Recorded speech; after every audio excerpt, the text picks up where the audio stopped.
Karamogo nana, kalandiu karamogo nana. Bismillah. Karamogo nana, karamogo marumaiga nana. Bismillah. Karamogo nana, kalandiu karamogo nana. Bismillah. Karamogo nana, karamogo maiga inana. Bismillah. Karamogo nana, kalandiu karamogo file. Bismillah. Karamogo nana, anaka parvesuma nana. Bismillah. Karamogo nana, kalandiu karamogo nana. Bismillah. Karamogo nana, gafuja mafuru chainana. Bismillah. Karamogo nana, kalandiu karamogo nana. Bismillah. Karamogo nana, anaka wariba nana. Bismillah. Karamogo nana, kalandiu karamogo nana. Bismillah. Karamogo nana, maimunatu ni nana. Bismillah. Karamogo nana, kalandiu karamogo nana. Bismillah. Karamogo file, gafuje mafuruke nana. Bismillah. Karamogo nana, kalandiu karamogo nana. Bismillah. Karamogo nana, maiga mamadu nana. Bismillah. Karamogo nana, fandaun jigi yain nana. Bismillah. Karamogo nana, kalandiu karamogo nana. Bismillah. Karamogo nana, nurafemu bele bele nana. Bismillah. Karamogo nana, fandaun jigi yain file. Bismillah. Karamogo nana, gausu koroke nana. Bismillah. Karamogo nana, baba adama denge file. Bismillah. Karamogo nana, kalandiu karamogo nana. Bismillah. Karamogo nana, karamogo maigai nana. Bismillah. Karamogo nana, bidunga gelen kosobede. Bismillah. Karamogo nana, malibayin bila mando. Bismillah. Karamogo nana, angaje kaduwa kebi. Bismillah. Karamogo nana,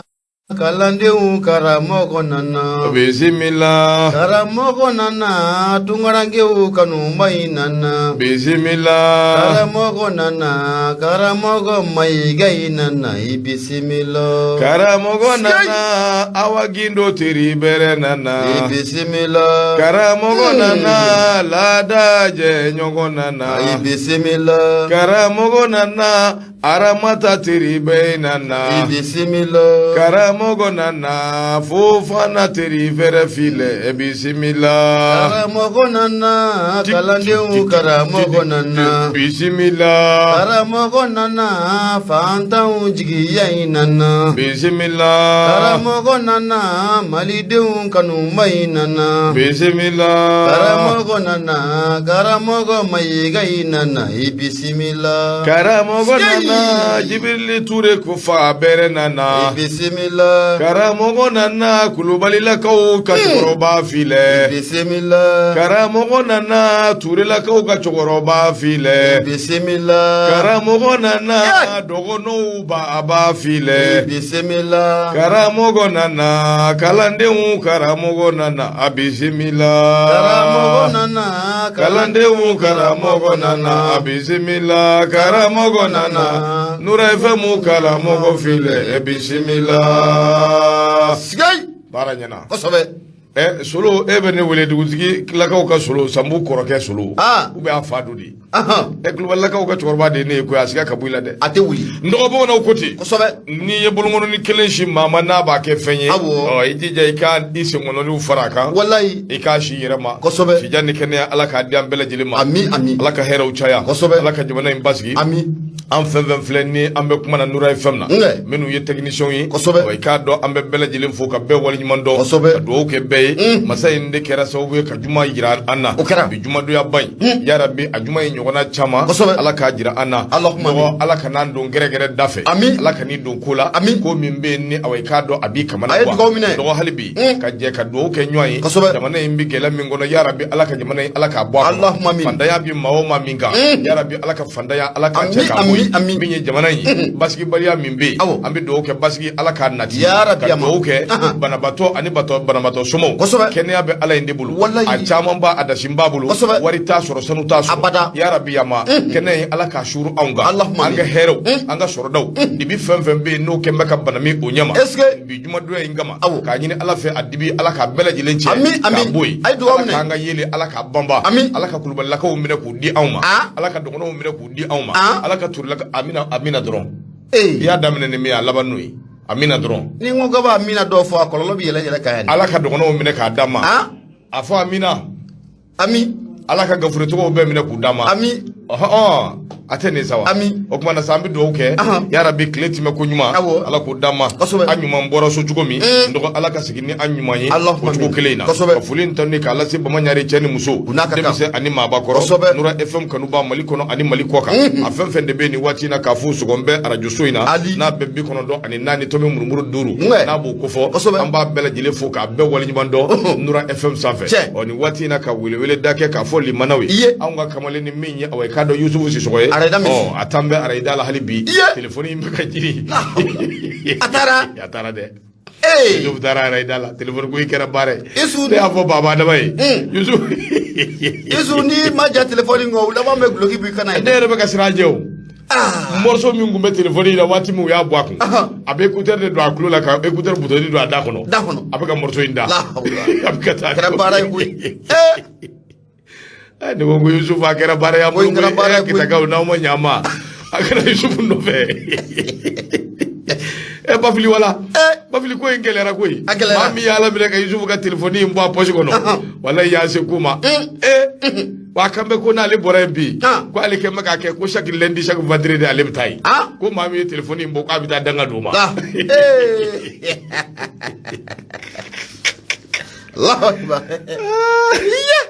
Ala de ye masa ye masa jalaki bali walayi an bɛ dugawu kɛ Ala ka ni sababa bɛn Nura FM 94 tɔmi murumuru 5 ka foli tɔni k'a lase hali bi an ka belebele ma n'o bɛ Sise kofɔ min ye awɔ i k'a dɔn kanam an b'a fɔ k'a waleɲuman dɔn k'an t'o la ka foli tɔni ta k'a sarada k'a lase min ye awɔ i k'a dɔn kanuba ni dɛmɛba bɛɛ ma jalakɔrɔji cɛ ni muso denmisɛn ani maabakɔrɔ a fɛn fɛn de bɛ nin waati in na n'o sɔgɔn banna an b'a bɛɛ fo k'a bɛɛ waleɲuman dɔn n dɔgɔ an kana ɲina ka foli ani tɔni k'a lase dugutigilakaw ma min ye tutigɛ baw musolakaw ani denmisɛn jɛrɛjɛkulu kamalen jalakiw fɛn fɛn de bɛ minnu da bɛ kalakari an b'a bɛɛ fo k'a bɛɛ waleɲuman dɔn Nura FM ale kumasoba in kɔnɔ ka b'o la ka foli tɔni k'a sarada ka ɲɛsin an ka tungamangɛw ma minnu bɛ jamana kɔ kan n'u bɛ an lamɛn waati bɛɛ lajɛlen ka yan'an ka se olu ma an bangebaaw fo olu minnu ye an ka ɲɛnabɔ sababu ye an kana sɛgɛn an kana ɲina waati bɛɛ an ka to k'u fo k'u duwawu ɲini ka barika ɲini u fɛ i k'a dɔn an yɛrɛ ka to ka duwawu k'u ye o siratigɛ la Baba Adama Ture a n'a ka jama bɛɛ lajɛlen Faransi an b'u fo k'u waleɲuman dɔn ka foli lase min ye awɔ i k'a dɔn Fofanakɛ ma belebele b'a lamɛn sanga ani waati ko ne ko k'a ni cɛsiri k'a ni wuli ka jɔ o tɛmɛnen kɔ ka bɔ yen an bɛ foli ani tɔni an b'a lase min ye Adama Magasa k'a fo k'a waleɲuman dɔn Zumana awɔ i k'a dɔn Jakite a n'a furumuso ɲuman n'o ye Madame Jakite Safiyatu Kamara an b'a fo k'a waleɲuman dɔn k'a ni cɛsiri Ameriki sigi la laada bɛ yen baw lamɛn waati bɛɛ a fana n'a furumuso an ka foli b'u ye Awa Gindo min ye New York kaw ka belebele o i k'a dɔn kadɔmuso fama an b'a fo k'a waleɲuman dɔn kadɔmuso ni layidu kadɔmuso ni kankelentigi min ye Awa Gindo n'an y'ale fo Mahamadu Sumare an ka foli bɛ ka ɲɛsin a ma a n'a furumuso Madame Sumare Mariamu Kɔnɛ Madusi ale bɛ Philadelphie mɔgɔ min ye Mbali Traoré Ameriki sigi la an ka foli b'u ye Madame Cissé Abili Adamu Li Aïssata Keita Madame Kebe Ekiyatu Jakite nin bɛɛ lajɛlen bɛ Washington an ka foli b'u ye Madu Ture Angola ani Samba Traoré a fana bɛ Angola o bɛɛ ka bɔ yen sa an bɛ foli ani tɔni an b'a lase Magandiko ma Magandiko bɛ Faransi a bɛ fo k'a waleɲuman dɔn n teri don k'a ni ɲankuma k'a ni cɛsiri Isaka Mayiga an ka foli b'a ye Wakari k'a k'i b'i fo ko k'i waleɲuman dɔn Bintu an b'i fo k'i waleɲuman dɔn Mahamadu Wage an ka foli b'i ye Jibril Ture n denkɛni don n denkɛni Jibril a bɛ Itali an b'a fo ka waleɲuman dɔn ka Sori Jalo fo ni ka tila tuguni ka foli ani tɔni k'a lase Ibrahima Traoré ma Ibrahima Ture ale bɛ awɔ i k'a dɔn Saudiya jamana kan min ye Indonésie an kana ɲina Bagayogo kɔ n'o ye Amadu Bagayogo ye Amadu bɛ fo ka waleɲuman dɔn ko ne ko k'a Bagayogo k'a ni cɛsiri a n'a ka denbaya bɛɛ lajɛlen n dɔgɔ an bɛ sira ta hali bi ka taa Kongo Tidiane Jawara bɛ yen an b'a fo ka waleɲuman dɔn Umar Jofu bɛ Kongo ko foli bɛ ɲɛsin u ma Mali Aliaso min ye Eli Diko ko ka taa se Mahamadou Oumar Ba Côte d'Ivoire jamana kan an ka foli ani tanu o bɛ ka ɲɛsu ma Nura FM o kuma so ba kɔnɔna Fatim Jawara a bɛ Atlanta a fana ni foli ka kan Aliou Sibi a bɛ Amerique kuma dɔgɔ i b'a f'u ye ko ne ko good morning how are you thank you very much I am fine voilà manyana abana o kɔrɔ ye jumɛn ye anglais tɛ yan anglais dɔ kɛ a tɛ wuli a tɛ ayi waldo i b'a minɛ yan fo yɔrɔ jumɛn n'i ko an ka anglais fo sisan fo ka dugu jɛ hali n bɛ zikiri da anglais la kana kɔrɔbɔ dɛ e subuku Allah kibaru je donne 10 000 francs mon fils abana Jibril kuma ɲɛna 2000 sɔrɔla kuma ɲɛna n bɛ zikiri da Jibril ye anglais la kana kɔrɔbɔ kana kɔrɔbɔ kana kɛ dɛ Easy one, good, easy one, my dear. Yeah. You come from America. Alaka ubesara, America.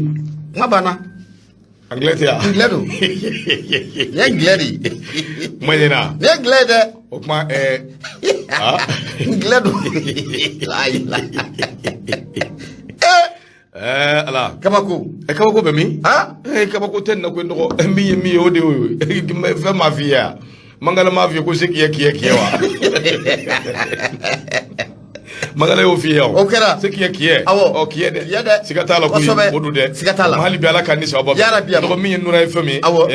radio so chama be minum be kalanzu ana nanu bi je ka barake be fulasi radio Mansour barake la bela jilima be kati ambu foku wali mando min ye directeur de programme Modibo Traoré Aruna Kulubali Mackenzie kata se Bakari de Magama be nu fokati sila ambe afo min ye awai kado radio Bawle ni radio Laydu bu ni kawfi professeur Moussa Kone Siro Waraba Musa Abifo ka wali nyumando Sama FM Yamfolila Minya awai kado Yakuba Bifo ka wali nyumando Sanga ani wati Kone koko akone Minya Yakuba nanya lefu Ambe fuli ani toni Amba alase Songona Danyugoma Emission Dambe Kene Bili Sumano Jelikuntiki chef de griot Kwa ni sogoma Ka fuli lase Radio Jitiki FM Barakela Bema Kolonjaba Mwango bilibili benu Muribo Sugobaye SMTD Abe Barake Oyoroina Radio Epifane Abe Kulukani Kufo Kulukani na lamini be sogombe auna Ala ni Epifane ya sababu ye Onure Jara Ka fuli lasima Magamfane Kotradi Nyamadu Lamine Kunare Ivoirien Murama Kulubali Sungolo Diallo Ablaye Kulubali Fokata se Ajaratuma Amba Aubefo Ka Kunare Noko arajo mimbe na be dafina kofo directeur oye Mamadou Doumbia promoteur oye Dauda Bagayogoye wa Japon yere fana be arajo min fana be na be 1 FM kofo to minya marala directeur ba oye Siriman Kulubali promoteur docteur Ablaye Dambele Moussa Ba ale caisse de retraite Nyamay madame Mungoro gendarme Kamate Christine Gorobine Christine Mungoro kanga fulila si ama Samba Jara Tambour Joseph Chenu professeur do Bankase Awaikado directeur école Fanadu el professeur mes considérations mes considérations mes respects ko bolingoy radio Koto FM sika so na lamini be am fa manaka kibari amede asika tala kuyi parce que sika so Koto FM ni dambe be andegere mina odi yawa tuma be ka fanye ko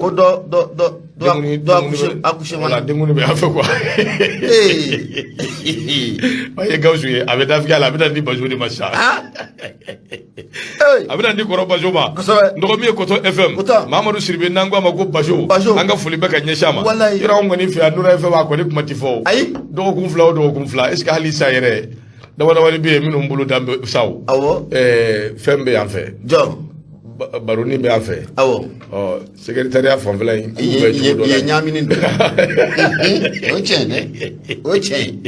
baroni kon na nyamini ndo Mamadou Sirbe Bajo anga foli biye anga temo ka chaw ma bi to kula ka sori Ibrahima Traoré anga foli ba fanay ndo radio dambe ka foli la se minya awai kado yaya jurte nyama Abakar Sanogo Butelezi ambifu radio Badje FM tukoto Mokhtar Chambe ale anga belebele wallahi obe bolingo ambe awai kado badinya barakela befu manangoro sigila mi directeur o Yakuba Marikoye radio Bengula obe senu Musa Kone numéro 2 amba fuka wali mando obe bolingo ambita sigijala 98.5 kala na kawfi directeur o Umar Kone mi régisseur o awai kado Saran Dumbiaye nanyolu befu mi Aishata Kansai alebe abana me wati be do muso anga fuka wali mando fulin tonika lasi halibi mi awai kado abemi Yakuba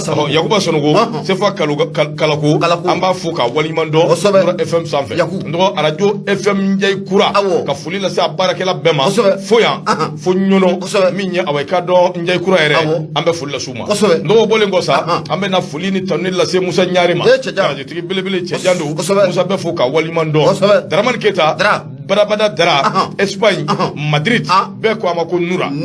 Dramani bi fo ka walimando Amadu Konta a bɛ kasela ndɔgɔkɛ du Musa Sinayogo min ye Guinée an b'a fo ka walimando Madu Traoré Morobugu droit la an ka foli bi ye Madu Gawusu ka foli du Mahaman Alkaya Touré Abidjan a b'a lamɛn kosɛbɛ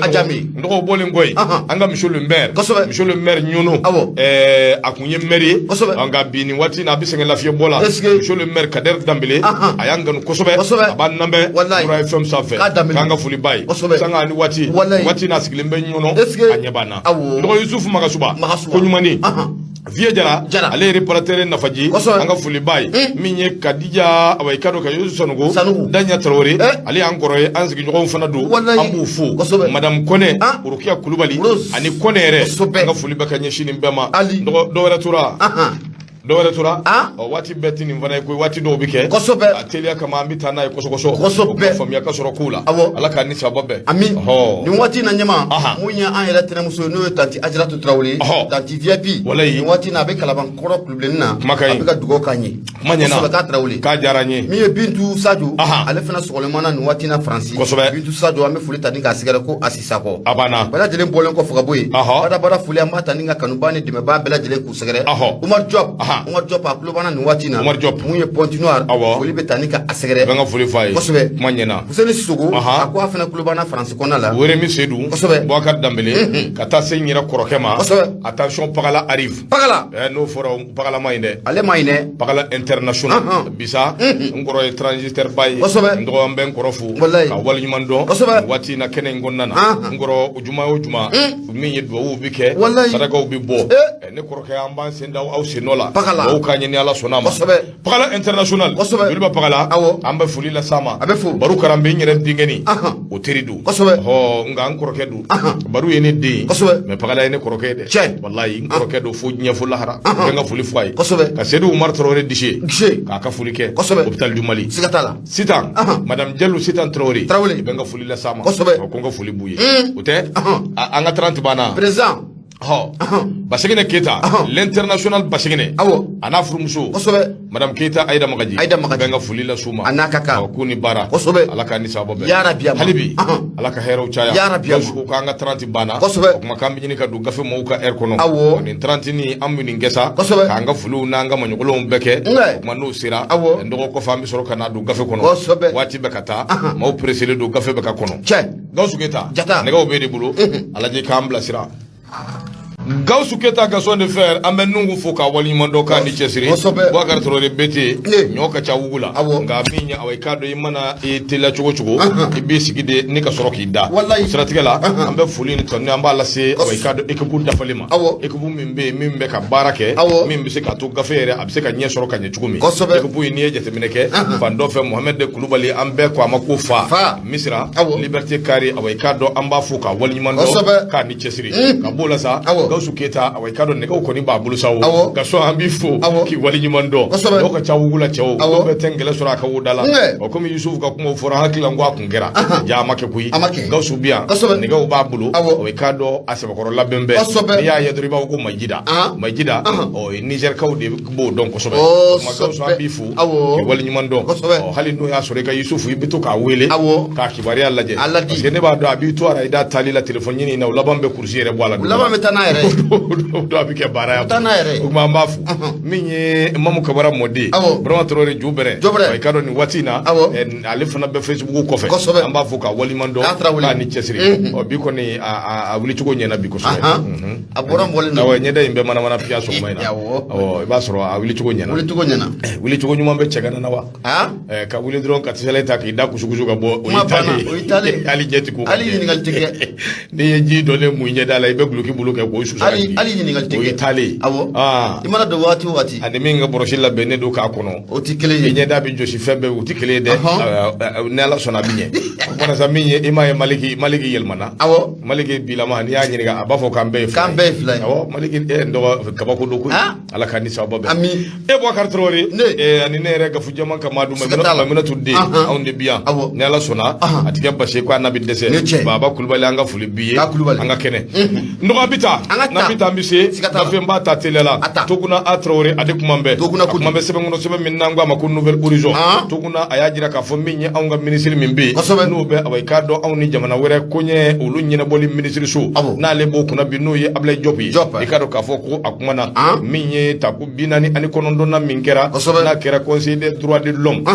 ONU o kɛnɛ kan i k'a dɔn k'a fɔ k'a kuma na a y'a jira k'a fɔ min ye bɔka bin ni wulikajɔ fɛn fɛn bɛ yen ni aw b'a la ni gɛlɛya ninnu tɛ gɛlɛya min bɛ yen ni o bɛ anw da la bi maa tɛ se ka bila anw ɲɛ min ye adamadenya ka hakɛ lafasali sira fɛ ani k'a dɔn k'a fɔ min ye démocratie o sariyaw ni i k'a dɔn o ladon ko ɲuman maa tɛ bila anw ɲɛ diɲɛ kɔnɔ a ko n'i ye jateminɛ kɛ 49e session min bɛ yen n'a bɛ Conseil des droits de l'homme n'a b'o kofɔ min ye Organisation des Nations Unies o kɔni o kɛra o de siratigɛ la min ye ministre min bɛ yen n'a ɲɛsinnen bɛ affaires étrangères ani i k'a dɔn coopération internationale n'o ye Ablaye Diop ye i k'a dɔn k'a fɔ a ka yan sigi yan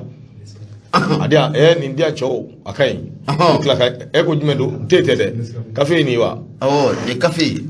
n tɔgɔ la a ye n ka te di yan n bɛ te in de dɔn kafe ko in tɛ n ka ko ye a ye kafe di Gawusu ni BT ma n bɛ kana tɔgɔ fɔ a la dɛ n bɛ n ka te de dɔn n bɛ te de dɔn dɔgɔ min ye i ka dɔn hali bi Nouvelle Horizon i tɛ i bɛ verre fa ka na o de ka ɲi kosɛbɛ Nouvelle Horizon i ka dɔn k'a fɔ a y'a jira k'a fɔ min ye démocratie ani droit de l'homme i ka dɔn o maa ti anw gala o la bilen a Maliba in kɔnɔna na nka ni i ka dɔn Zira binna min ye badenw bɛ tulo k'a la dɔgɔ min ye kalo tako 49 na session du Conseil des droits de l'homme o min n'o kɛra i ka dɔn Organisation des Nations Unies a kɛra o kɛnɛ kan anw ka ministre min bɛ yen n'a bɛ i ka dɔn anw ni jamana wɛrɛ koɲɛw ɲɛnabɔli n'a b'o ministre ko fɔ n'o ye Ablaye Diop ye mercredi don mars kalo tile 2 san 2022 a kumana o kɛnɛ kan koyi o kɛnɛ in de ka min ye i ka dɔn gɛlɛya min bɛ anw da la ani tɔɔrɔ min bɛ anw kan a bɛ waati caman bɔ min ye ministre a y'i da don bɛɛ lajɛlen na ne ka o ɲɛfɔ a y'a jira k'a fɔ nin ko in na min ye Conseil des droits de l'homme f'an k'a lajɛ i ka dɔn min ye jateminɛw ka kɛ a ko kan kosɛbɛ sabu n'i ye jateminɛ kɛ jamana 47 olu de ye jamanaw ye minnu b'a la wulikajɔ ni cɛsiriw de bɛ kɛ fan bɛɛ fɛ adamadenya ka hakɛ o bɛ se ka i ka dɔn bila ba la cogo min ani i ka dɔn o bɛ se ka gasi bɛ se ka sigi o la cogo min a ko de siratigɛ la n'i y'a jateminɛ i b'a ye k'a fɔ min ye jɛkulu min bɛ yen n'a bɛ anw o ko bɛɛ lajɛlen lafasa kɛnɛ o de kun banbannen don nin don masina a ko waati min na baaraw bɛ daminɛ min ye i ka dɔn kumaw caman olu fɔra kɛnɛ in kɔnɔna na maa dɔ bɛ yen n'o bɛ Aliyu Tin ale ko fɔ yanni nin ko ninnu yɛrɛ bɛɛ ka kɛ ale kun nana tile dama dama kɛ anw fɛ jamana in kɔnɔ yan k'a daminɛ kalo tile 8 fo a 18 n'o ye février kalo ye ale kun nana anw fɛ yan a nalen ani i ka dɔn maa caman u ye ɲɔgɔn ye nka a yɛrɛ kɔni a dabali banna sabu y'a jira k'a fɔ tiɲɛ don wulikajɔ ni cɛsiriw caman bɛ ka kɛ nka hun bɛ kuma la koyi n'an ma farati min ye i ka dɔn anw ka transition a kanubaw ani maa minnu bɛ yen n'o ye opposition parti politiques ye don dɔ bɛ na se a laban a bɛ kɛ kirikara watica ye nɔgɔ toto bɔkise seni bɔkise toto n'o dun kɛra a la fɛn dunni bɛɛ lajɛlen nɔgɔ o t'i ye a ko bɛɛ bɔlen kɔ min ye i ka dɔn tiɲɛ don baaraw caman bɛ yen minnu kɔni i ka dɔn olu bɛ ka kɛ wulikajɔ ni cɛsiriw caman bɛ yen minnu bɛ ka kɛ nka o n'a ta bɛɛ an kana ɲina jamana in lakanali ko an kana ɲina kɔ adamadenya i ka dɔn o ka hakɛ olu la fasali ani i ka dɔn o donni ba la an kana ɲina i ka dɔn olu si kɔ min ye nin cɛ ye n'o ye Tini a ye i ka dɔn sɔni sigi a kan kosɛbɛ k'a jira k'a fɔ jɛkulu dɔw bɛ yen n'o bɛ groupe de soutien à l'islam n'a b'o ko fɔ ani musulman n'o ye GSIMI ani État islamique au Grand Sahara i ka dɔn nin jɛkulu ninnu fo ka taa se jɛkulu minnu bɛ yen n'olu kɛn bɛ ka maramafɛnw ta k'u b'u yɛrɛ ka population olu la fasa ko ninnu bɛ ka gɛlɛya min ta ka ɲɛsin population civile ma jamana in kɔnɔna na ko a ti fɔ ka ban nin kɛnɛ kelen kan président min bɛ yen n'a bɛ droit de l'homme i ka dɔn o ko fɔ conseil in kɛnɛ kan ale fana i ka dɔn a kumana ale tɔgɔ ye de ko Federico Villegas ale fana a ye sɔni sigi i ka dɔn fɛn caman kan min bɛ i ka dɔn liberté d'expression ani a ɲɔgɔnna caman min bɛ o ko fɔ o bɛɛ tɛmɛnen kɔ anw ka ministre min bɛ n'a bɛ Ablaye Diop ko fɔ ale fana ye zole da ni ka se ka away ka dɔ jamana in gɛlɛya min bɛ anw da la ni ka batterie yalasa faamuya bɛ se ka sɔrɔ a la nin ko in bɛɛ lajɛlen laɲini tɛ dɔwɛrɛ koyi dɔgɔ hadamadenya o lafasali an ka hakɛw olu bɛɛ lajɛlen o laɲini cogo ani ka dɔ démocratie bɛ se ka sinsin cogo min ka sɔrɔ anw ka jamana in Ablaye Diop y'a jiru la ni gɛlɛya tɛ min kɔni ɲɛsinin bɛ anw ma nin waati laban in kɔnɔna na nin fɛn fɛn filɛ waati anw gala nin na koyi kurukanfuga bɛ anw de fɛ yan min ye away ka dɔ diinɛ a ɲɔ ɲɛnen bɛ anw de fɛ yan hinɛ o bɛ anw de fɛ yan n'an ka dumuni kɛ o bɛ anw de fɛ yan kana nin kɛ karisa ka maado o bɛ anw de fɛ yan o tuma maa tɛna anw gala nin si la ni nin gɛlɛya ni away ka dɔ nin tɔɔrɔ ninnu i ka dɔn n'olu tɛ o tuma hali bi Ablaye Diop a bɛ wuli ka jɔ ni cɛsiri la fɛn fɛn bɛ se k'a to Mali bɛ kunnawolo sɔrɔ Mali bɛ se ka away ka dɔ sanayɛlɛ sɔrɔ Ablaye Diop a ni sukɛliw n'u ka équipe u b'a baara sugu bɛɛ lajɛlen na donc an bɛ dugawu kɛ yarabi Ala k'o kɛ ɲɛta ye hakili ɲuman Ala k'o di an ni dɛmɛbaa bɛɛ ma fasiri filɛ min ye away ka dɔ Toguna Traoré Nouvelle Horizon u ka bidon bɔli i bonya b'a la Madu bɛ ka ɲɛmaa bonya a ye sɛbɛkɔrɔ diyara n ye bisimila indicateur du renouveau ne ba ale sama ka gɛrɛnna a ko di n'i y'a bɔ ko 300 ani 550 ani 10 ka bɛn bi jumɛn don ma marisi kalo tile 4 san 2000 ani san 22 kosɛbɛ ɲɛma n'i ye maa farilankolon 2 ye boli la su fɛ kana ɲininkali kɛ ɲɛfɛma o jota la o de a kumara écoute wa awɔ bisimila an ka taa Ukraine bisimila a dogolen tɛ maa si la k'a fɔ ko Ukraine nin waati dagaba kɔni ko a sɛbɛkɔrɔ wulilen don ye n'a ma ɲɛ k'a fɔ ko fiɲɛ n'a wulila bɛɛ lajɛlen bolo de bi i kunna minɛ u la a ko mun ye maliden 45 an bɛ don min n'a fɔ ko bi siga t'a la olu bɛɛ lajɛlen bɛɛ mun ye Ukrainikaw fɛ yen wa sira fɛnɛ ko o ma sɔrɔ fɔlɔ ka bɔ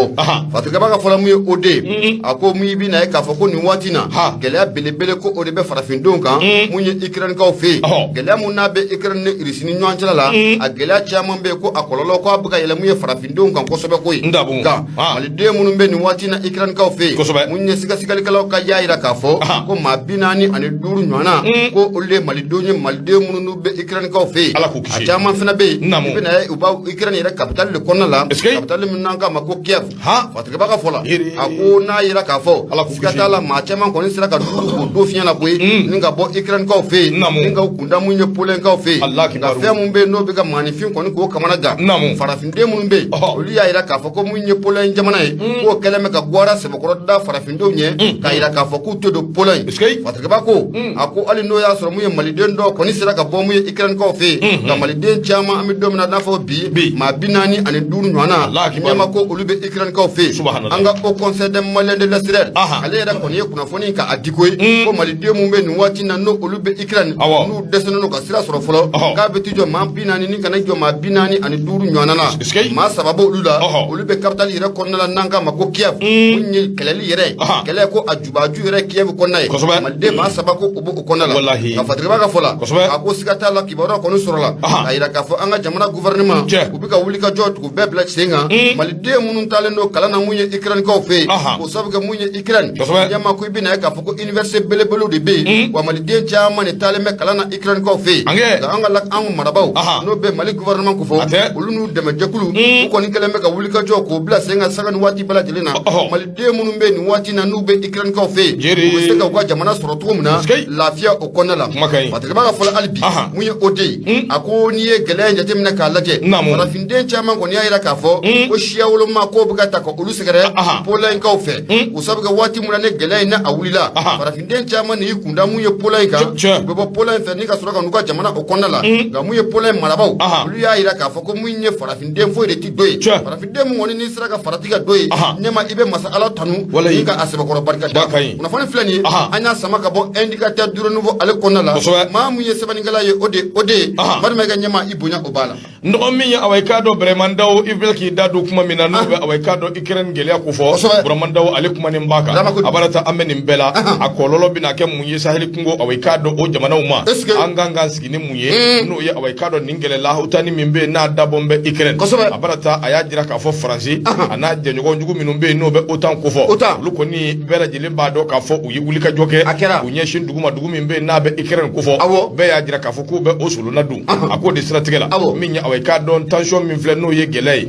n dɔgɔ i k'a dɔn k'a fɔ dɔ farala kan koyi sabu a ko bilama mahidu i ko min ye jamanaw ye n'o ye farafinna jamana ninnu ye ko don dɔ bɛna se ko bɛɛ kan ka wuli ka jɔ kɛ k'i ta fan k'o jira sabu i k'a dɔn a bɛ taa bɛɛ ka nafa sira fɛ a ko Sahel kungo o min bɛ taabolo kan bi n'i y'a lajɛ anw ka jamana ninnu puissance n'o ye dugu disiba minnu bɛ yen olu dama dama olu kɛn bɛ ka ɲɔgɔn sɔrɔ anw ka i k'a dɔn Sahel kungo da la o tuma nin ko min filɛ nin ye n'a bɛ ka ɲɛsin Europe jamana ma kɛrɛnkɛrɛnnenya Ukraine an kana siga an kana i k'a dɔn yila an k'a dɔn k'a fɔ ko in a gɛlɛya a mana kɛ cogo cogo i k'a dɔn a dɔ kɔni an bɛ dɔ sɔrɔ a la a ko nka n'i y'a lajɛ puissance ba minnu filɛ nin ye n'o ye nin dugu lahawuta ni ninnu ye n dɔgɔ ninnu kɔni u ka kolonso ɲɔgɔn na ka ɲɔgɔn sɔrɔ toto bɔkise seni bɔkise toto a ko a waati a mɛnna dɛ guerre fila min kɛra n'o ye guerre i k'a dɔn min kɛra san 1914 k'a kuncɛ san 18 o tɛmɛnen kɔ ka bɔ yen min ye filanan o kɛra san 1939 k'a kuncɛ san 1945 kab'o bɔra la min ye i k'a dɔn dugu belebele ninnu k'a fɔ k'u yɛrɛ dama k'u karila ɲɔgɔn na n dɔgɔ a ma kɛ fɔlɔ nka tension min filɛ nin n'a bɛ ninnu ni ɲɔgɔn cɛ tension in wolola u bangera waati min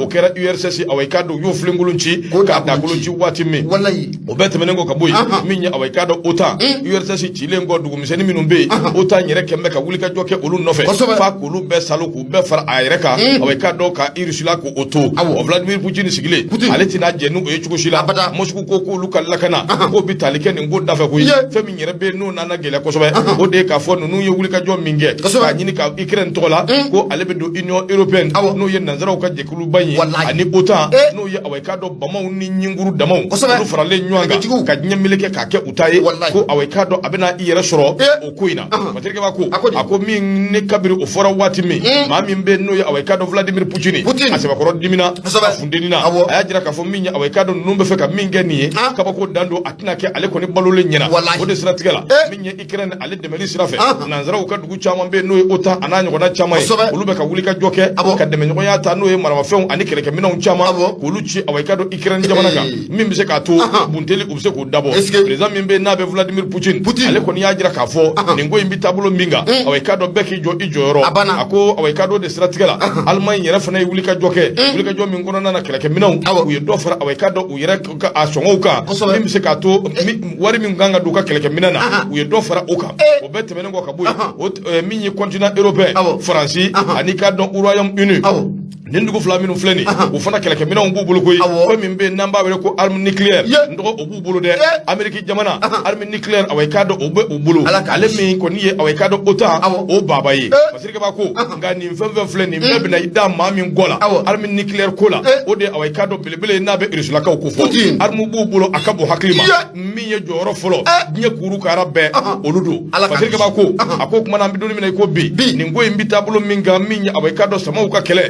n'i ma farati k'i purugoto k'i sen bila la maa min fa i yɛrɛ fa Masirike b'a ko a ko nin fɛn fɛn filɛ nin an bɛ taabolo min kan i ko bi Faransi bɛ ka i k'a dɔn guerre de dabɔ n'i ye jateminɛ kɛ anw ka jamana kɔnɔ anw yɛrɛ bɛ fɛn min lajɛ kosɛbɛ RFI France 24 min ye TV5 a bɛɛ ye nanzaraw ka i k'a dɔn propagande minɛnw ye a k'u ka communication u bɛ communication min na o ye i k'a dɔn guerre communication yɛrɛ o b'o de la koyi sabu min b'u yɛrɛ kunkelenna ko fɔ ka taa Rusilakaw ka opposants yira ka taa min ye Rusilakaw ka i y'a faamuya b'a la maa minnu bɛ yen n'u nimisalen don ka taa olu yira ngwara dabaw o dama dama ka se ka don maaw n'u hakili cɛ ka maaw tɔrɔmpe k'u bɔ o taabolo kan Masirike b'a ko a ko nka Moscou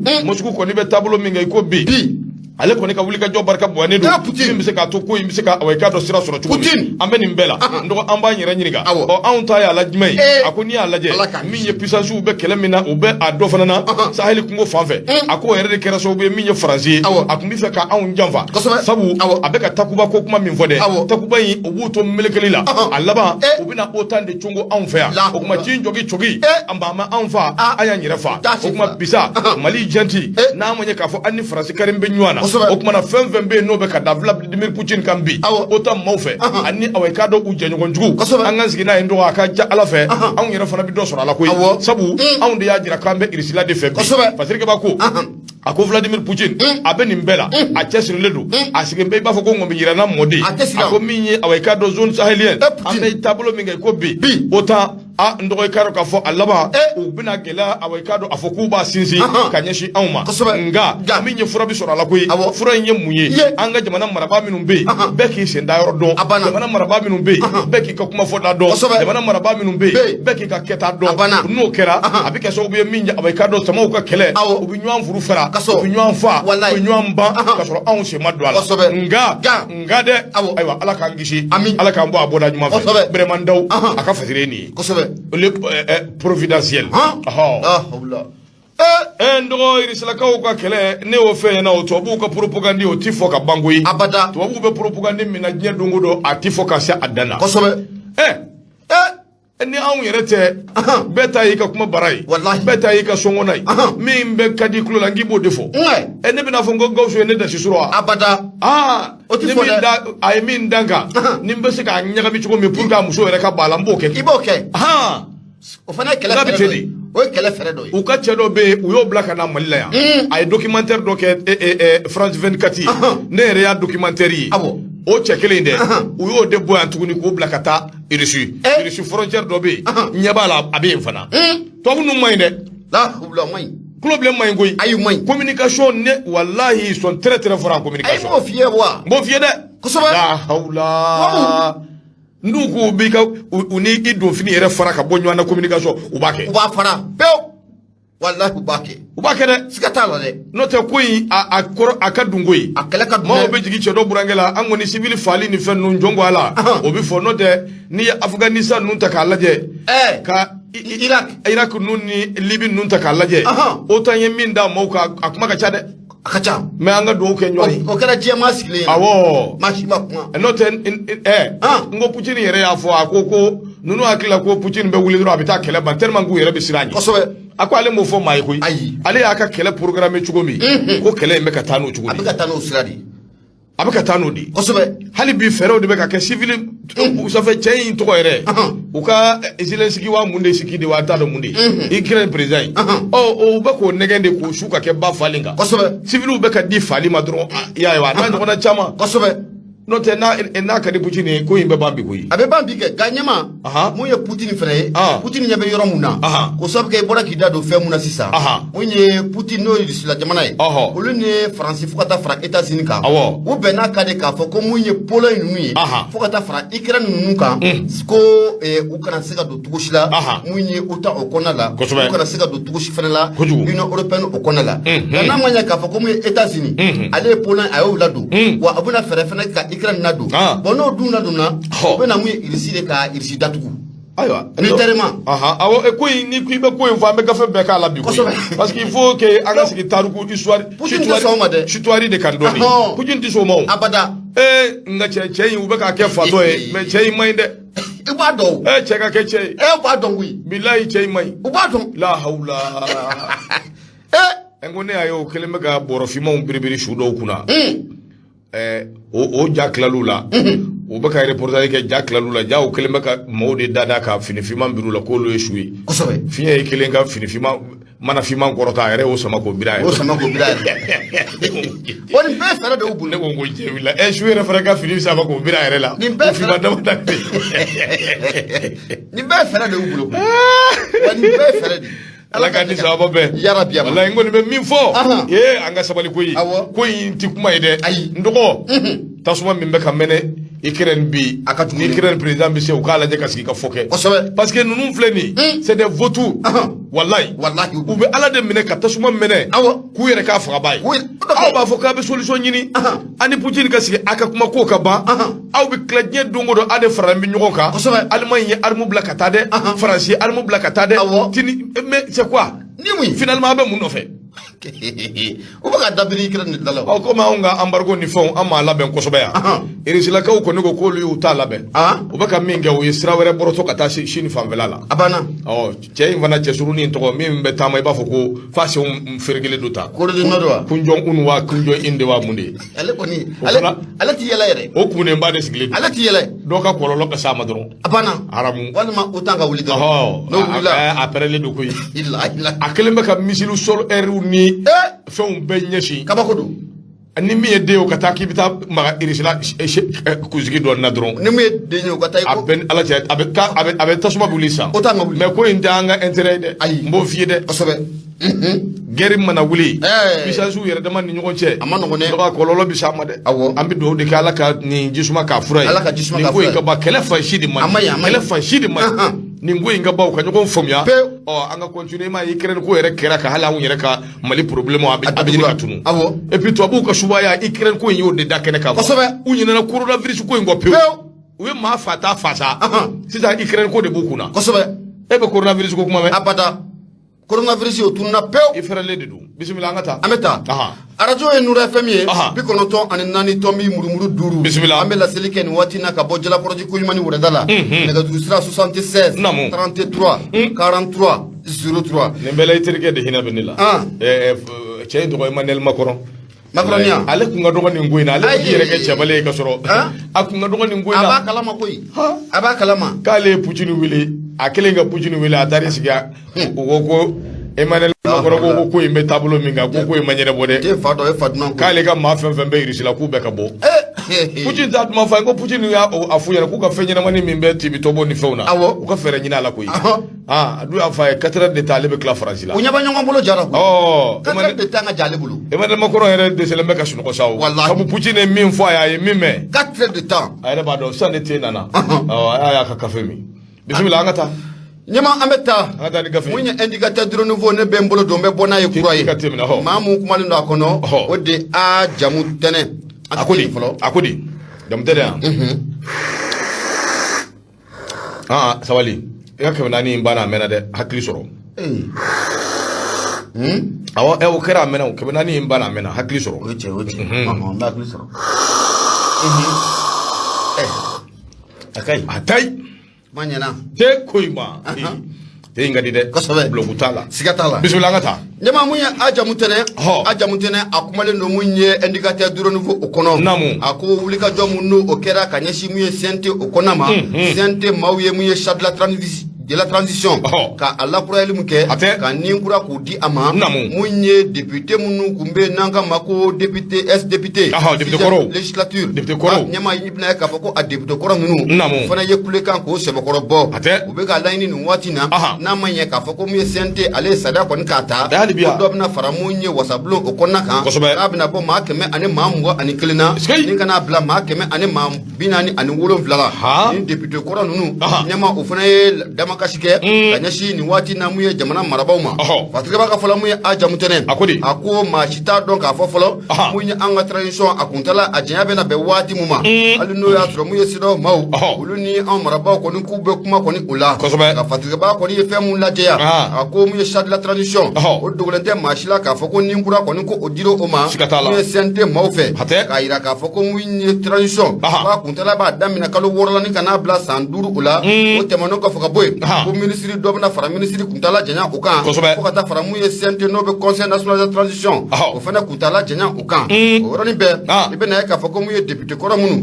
mun ye 6e législature député ninnu o fana ye wulekan k'o bɔ koyi i y'a yira k'a fɔ n'a ma ɲɛ k'a fɔ ko dɔ bɛna fara mun ye conseil national de transition n'o bɛ CNT maaw kofɔ ko fɛɛrɛ ni dabali ka kɛ hakili ka to olu fana la député kɔrɔ ninnu u ko n'i y'a jateminɛ k'a lajɛ olu fana miirina ko ye malijɔ ko in ye koyi wa o fana miirina ko ye fɛn mun ye o de transition a bɛ se ka ɲɛ cogo min na député kɔrɔ ninnu na i bɛna ye k'a fɔ maa dɔ b'a la an ko ale ma ko Ali Mustafa Sanogo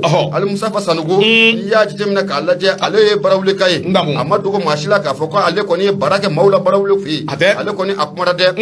a y'a yira k'a fɔ an bɛ don min na n'a fɔ ko bi n'a ma ɲɛ k'a fɔ ko dɔ bɛna fara mun ye CNT maaw kan wulikajɔ ka kɛ joona hali n'o y'a sɔrɔ ko olu wasaden minnu kɛra sababu ye ka IBK ka fanga ni a dafiri o sababu kɛ maa caman b'olu la olu sigicogo ko o ma ɲɛ nka maa caman fana b'u la u ka dugudenw y'u bolodengɔnni kɔni k'u su ma hali bi n'a siginna ka taa wasaden kalata kɛ ɲɛma siga t'a la dugudenw b'u bolodengɔnni ɲɛsin olu tigiw ma o maaw la i bɛna ye k'a fɔ ko mun ye Ali Mustafa Sanogo ale ye barawuleka ye fo ka taa fara mun ye Alu Bubakari Jalo kan n'o bɛ ADP Maliba kofo ko kata fara munye bagano kan nunu bala jele kai ani eli jara ka bo kulukulu ko fe ali ni ye wasadin kala ta ke bi nunu nga sigidaw la sigata la ubulu ku joni jonjoy o sira tigere la jamana u ka dugudon woni nga dana belebele obukan watina u ba nyini munye jamana marabaw fe na manya ka fo ko munye CNT do be conseil de la national de transition ko fo do na fara o kuntala janyaka ren dabalika ke akili fena ka to ulula sabu ko u fena fela ko nyama ko ye maliko ye o fela ko fena transition a kuntala be sika nyeto muna a bara bela jele me sika ke lafiya kono la to muna ko olu député ko nunu akilna o ye patri ba ka fola ako akilla jigina e be na ka fo ko ni député ko nunu en 2020 nunu ne kera sababu ye ni ka ebe ka fanga ni ka adafri ka c'est tout c'est fini ko sabu ka ma chaman kera wasadenye akona la ulu ni mado ulu ni wasadenya kumaka munye soli chaman kera akola ulu ka jo chaman kera akola ka manya mungo munye ebe ka fanga munye ni député ko nunu nga bara kera sababu ka fanga ka adafri na fani flani anya sama ka ba munye indicateur diron wo ale kona la munye ajamtene ale kalmgalatike marmaga ibunya obala ndogo miya awaika do nga fulinta nube kanyeshi ibela jilema minya awaika do kuna funi halibi ambitani aye minya awaika do ni jetemeneke Musa S Kamara ale kumambe Musa akumana ayajira kafo lozuma socio okuma minne awaika do anyonye na jamana ingono sana minno kera ndogo programme gouvernemental minno kanga ke lozuma socio batani fla kemeturu ani bi woro ani woro nga minye awaika do akobela jile anya fora san 2015 ndogo bara obisina ako mali gouvernement décision min bora ni awaika do o kungera sawbuye ka lisi définitive bo lisi min be ni modo be no lu awaika do asro ndogo lisi ngoni akobela jerele akera c'est tout c'est fini aborama ko mali gouvernement ministre de l'urbanisme de l'habitat ani domaine ani aménagement du territoire faut kata se minye population ma ale wulika joke ka jira ka fo minye lisi min gumbora ni oye ma ba fla keme fla ni tan ani shigi lisi min ba jira ka fo ko lu de kanga logement social soro ndogo décision min gunye akera sawbuye ni manga ngulila ni afurku barka boyana kosobe ba décision ko aborama lisi ko ni adatugura kuma wera ta ko ble mashi ma soro so bu nola awaika do minu mfana to kundira ulu fana bu kaso patrika bako akoni jetemeneke février kalo click konondo temene minye ministre na be awaika do urbanisme kuna ale wulika joke ka lisi dobo ma ba fla kema fla anitani shegi logement sociaux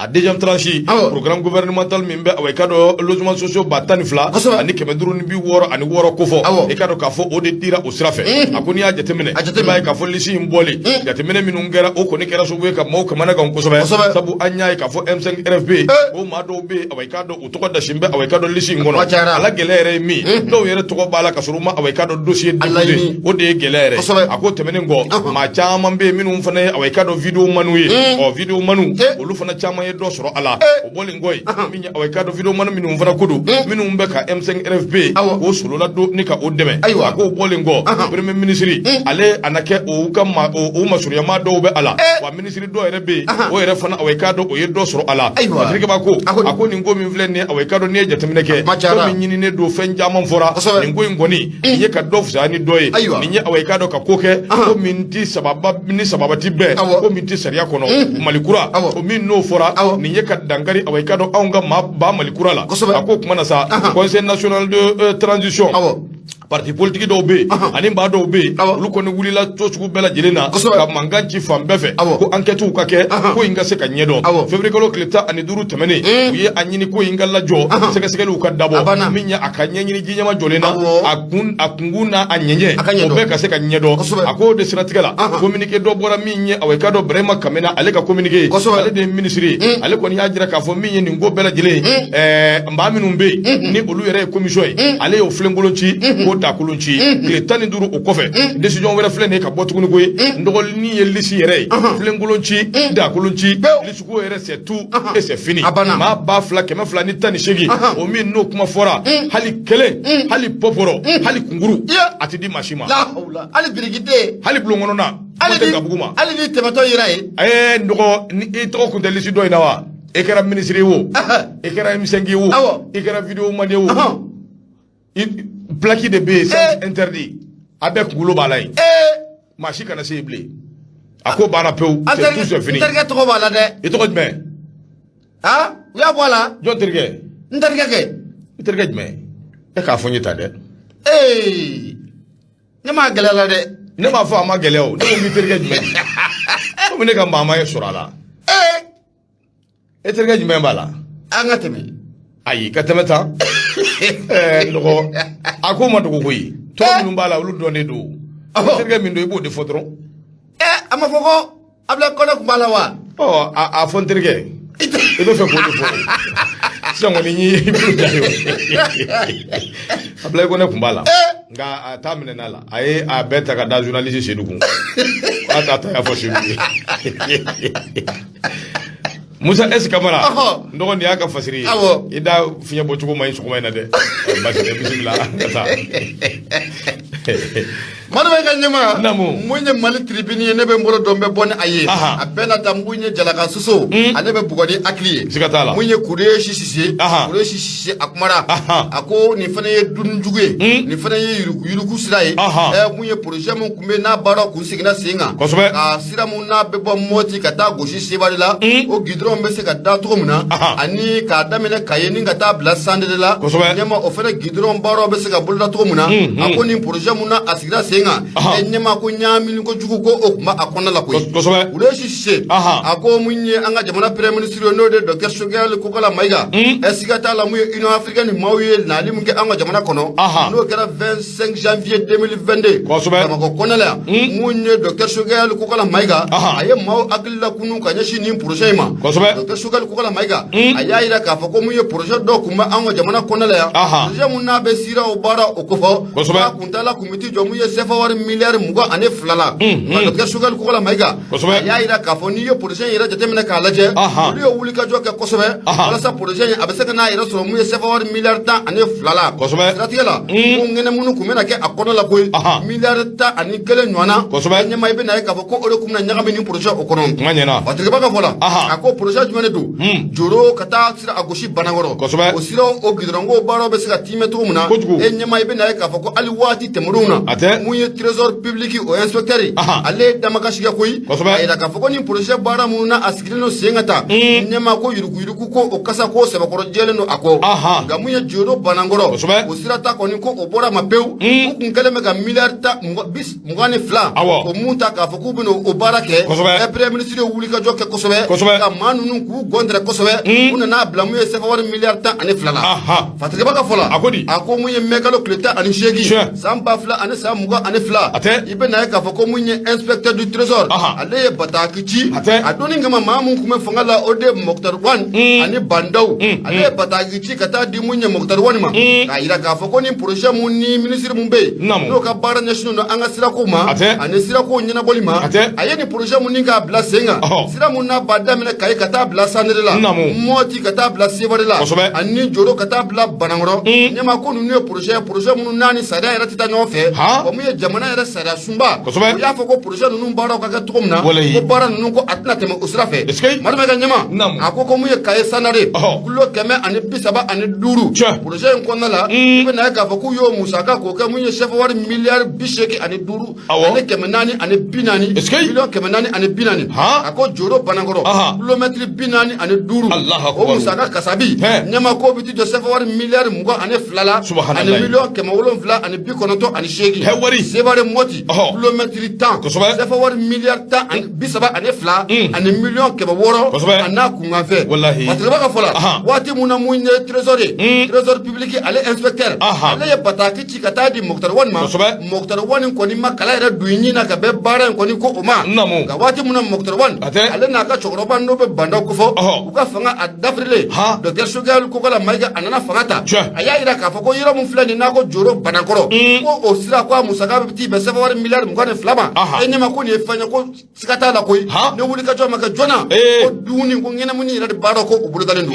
Dr Choguel Kokala Mayiga ministre mun bɛ mun ye transport kunna bi ani infrastructure n'o de ye Madame Dembele Madina Sisoko ale ye wulikajɔ kɛ ka cɛsiri kɛ nin baara in kun taalen bɛ ka di jagokɛla mun ma opérateur économique ma k'a wele ka na k'a ɲininka Ngali Busa Misɛn k'a ta k'a sɛgɛrɛ a ma ɲɛ mun kɔ opérateur économique y'a jira k'a fɔ ko baara in ko an b'a kɛ miliyari 12 la Alahu Akubaru o y'a sɔrɔ miliyari 22 yere miliyari 10 bina subhanalahi kabako don Fatikeba ka fola mun ye Kureshi Sise a ko ko mun ne kɛra joro banankɔrɔ n'a fɔra ko o jɛna ɲɛma ko a tɛ tɛmɛ mun ye kilomɛtiri 45 kan o musaka miliyari 22 e ɲɛma ko nin ye fɛn mun n'a ye maanifin kɔni ko kamana gan ka Fatikeba ka fola n'a ma ɲɛ k'a fɔ k'u ye joro banankɔrɔ o ta wulikajɔ kɛra sɛgɛsɛgɛliw kɛra k'o ta k'o bɛɛ lajɛlen ɲɛdɔn k'o ban pewu nka ko baara mun fana bɛ yen n'o ye Moti Sevare fo ka taa bila mun ye kaye sandari la ɲɛma ko o ko ninnu fana k'a ka jate minɛ joona k'u kan'u sigi k'u da gulɔbaranin sigi a ko kan o sabu nafolo kasabi mun n'a bɛ ka fɔ a la n'i ye kaye sandari ta yɛrɛ jate minɛ k'a lajɛ n'i y'a ko in sɛgɛsɛgɛ i ka miliyari 85 fɔ wa ko mun ye jamana ye n'a ko sɛgɛsɛgɛra mun ye miliyari 35 ɲɛma ko a tɛ tɛmɛ o kan. kunnafoni filɛ an y'a sama ka bɔ mun ye Mali tribune ale kɔnɔna la Kureshi Sise ale kalimdilatigi Madi Mayiga ɲɛma i bonya o banna hali bi awa i k'a dɔn duwawu don i bɛ to ka duwawu k'i yɛrɛ ye an ka duwawu kɛ ɲɔgɔn ye Ala kana an si to janfa la Laya Jara min ye awa i k'a dɔn ale ka fasiri a bɛ bɔ sɛbɛn kɔnɔ sɛbɛn min n'an ko a ma ko soir de Bamako awa i k'a dɔn nin ye kankarida kan ye nin ye kuma min n'a kan ka bila minɛ kosɛbɛ min ye awa i k'a dɔn kuma min n'a man ka kɛ tulonkɛ fɛn ye sabu n'i ye jateminɛ kɛ min ye awa i k'a dɔn campagne wulikajɔ dɔ de bɛ yen wulikajɔ min kɔnɔna na awa i k'a dɔn recrutement n'o ye ka maa dɔw ta k'u tɔgɔw sɛbɛn kɛrɛnkɛrɛnnenya la denmisɛnninw k'u tɔgɔw sɛbɛn min ye jihadi ye u bɛ se ka sen don u la cogo min o tɛmɛnen kɔ ka bɔ yen centre min bɛ yen ni awa i k'a dɔn u bɛ t'u ka formation n'u ka kow bɛɛ kɛ yen ka se ka o centrew fana o yɔrɔw ka se ka olu jɔ nin ko in bɛ ka kɛ kominiw kɔnɔ kominiw minnu n'olu bɛ anw ka ba Maliba kɔnɔ wulikajɔ ni cɛsiri n'o ma kɛ nɔgɔ i k'a dɔn k'a fɔ baara in a ko bɛ gɛlɛya kosɛbɛ nɔgɔ nin bɛɛ de bɛ jamana in kɔnɔ nin bɛɛ de kan ka ɲɛɲini an ka sɔrɔ k'a ɲɛsin kow ma nka min y'an ka maaw ye u fasajalen don CEDEAO bɛ wuli yan fɛ kalata wallahi ni ne de ye Asimi ye an bɛ kalata mais président min bɛna sigi wallahi e kɔni yan i tɛ kalo 2 kɛ ayi t'a kɛ i mɛnnen ba san 1 i t'a kɛ hali ni parce que u bɛ janfa de don i ma tuguni o kosɛbɛ donc a y'a to a ka ɲɛnabɔ i nana masumalen ka n'a sigi ko ɲɛnen kunna a banna pewu ko bɛ jamana fan bɛɛ nɔninen a bɛɛ ɲaami fo ka kala ta kala bɛ taa sisan an tɛ san 5 ɲuman kɛ ne coup d'état wɛrɛ ma kɛ a bɛ kɛ siga t'a la dɛ bon nafa b'o la wa abada c'est-à-dire il faut que mais c'est pas possible a bɛ dilan de fɔlɔ kala bɛ taa nin fɛn misɛnnin minnu filɛ nin ye jamana kɔnɔ nin bɛɛ de ye bombe à retardement ye olu ye bombe ye dɛ n'a ko k'a bɛ exploser diɲɛ don o don nin bɛɛ de bombe à retardement de ye ninnu ye olu don dɛ e yɛrɛ ka nin lajɛ ba ye